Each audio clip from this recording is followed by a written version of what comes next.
আব্বুর রাগ ভাঙাতে তার পছন্দের খাবার নিয়ে চলে গেলাম তার অফিসে। সাথে তো 50 টাকার টিপসও পেয়ে গেলাম। খাবার দেখে তো আব্বু মহা খুশি, সাথে আজকে অনেক কিছু কিনেও নিয়ে আসলাম। আসসালামু আলাইকুম, সবাই কেমন আছেন? আশা করি সবাই অনেক বেশি ভালো আছেন, আমরাও ভালো আছি আলহামদুলিল্লাহ। তো আজকে মা মেয়ে মিলে চশমা পরে আমরা চলে যাচ্ছি আব্বুর রাগ ভাঙাতে। আর হ্যাঁ, আমরা কিন্তু কোনো কিছুরই পরোয়া করি না, উই ডোন্ট কেয়ার। সরি, মজা করতেছিলাম, চশমাতে লেখা ছিল তাই বললাম আর কি। যাই হোক, তো এখানে এই তো আজকে আমার খালাও যাবে আমাদের সাথে। খালার একটু টুকটাক কাজ আছে। তারা দুই বোন যদি একসাথে হয় তাহলে তো তাদের কথার কোনো শেষই নেই। সময় চলে যাবে কিন্তু তাদের কথা শেষ হবে না। তাদের প্রতিদিনই কথা হচ্ছে, তবুও তাদের কথা যেন শেষই হয় না।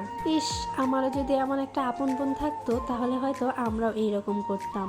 তো আজকে আমরা হেঁটে হেঁটেই চলে যাচ্ছি আব্বুর খাবার নিয়ে। আব্বু একটু মান অভিমান করেছে, তো তার সেই মান অভিমানটা ভাঙাতেই আমরা চলে যাচ্ছি তার পছন্দের খাবার নিয়ে। আর রাস্তায় যাওয়ার সময় তো কত কিছুই দেখতেছিলাম, আর ইদানিং আমি যেটা দেখি আমার সেটাই ভালো লাগে, সেটাই কিনতে ইচ্ছে করে।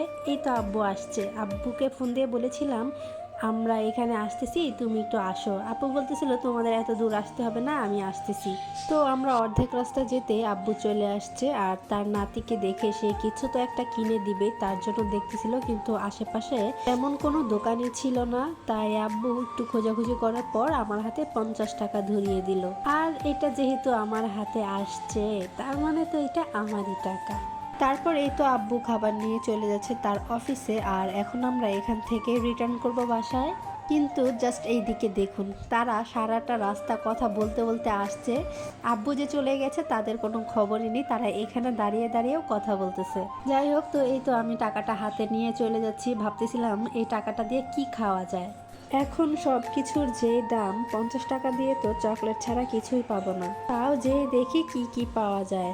যাই হোক, তো এখন আপাতত একটু কাজ আছে আমাদের মুদির দোকানে, আর আমার খালা এখান থেকে চিনি কিনবে। তো হুট করে আমাদেরও মনে পড়লো যে আমাদের ঘরেও তো চিনি নেই, আমরাও চিনি কিনে নেই। আম্মুকে বলতেছিলাম, তো কথা অনুযায়ী আম্মুও বলতেছিল যে হ্যাঁ চিনি কিনে নেই, কিন্তু এর আগে আম্মু দেখলো যে চিনির পরিমাণ তার টাকা নেই।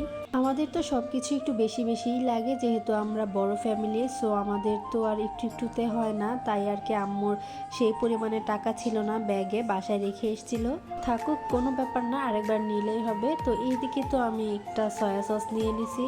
আর কয়েক মাস আগেই এই সয়া সসটা নিয়েছিলাম 60 টাকা দিয়ে, আর এখন এটা 90 টাকা হয়ে গেছে।